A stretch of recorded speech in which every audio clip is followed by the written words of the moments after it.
ஒரு வறட்சியான கிராமத்துல தினேஷ் மகேஷன்னு ரெண்டு அண்ணன் தம்பி இருந்தாங்க. தம்பி பட்டணத்துல படிக்கிறான். அண்ணனோ காய் வியாபாரம் பார்க்கிறான்.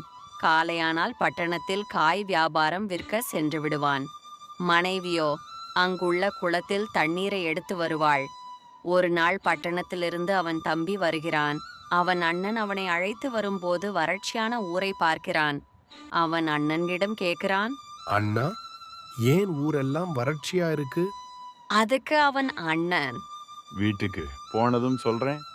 என்று சொல்லி கூட்டி போனான். வீட்டுக்கு போனதும், தம்பி எப்போ வந்தீங்க? இப்பதான் அண்ணி. வரும் வழியில் அண்ணனை பார்த்தேன். அண்ணன் கூடயே வந்தேன். அண்ணி தூரத்திலிருந்து வந்தது களைப்பாக உள்ளது. வெந்நீர் போட்டு தாங்க அண்ணி. என்று சொன்னான்.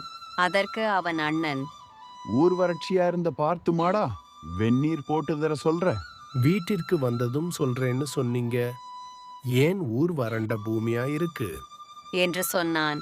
அதற்கு அவன் அண்ணன், இந்த ஊர் சபிக்கப்பட்டு இருக்கு. எதுக்காக சபிக்கப்பட்டிருக்கு?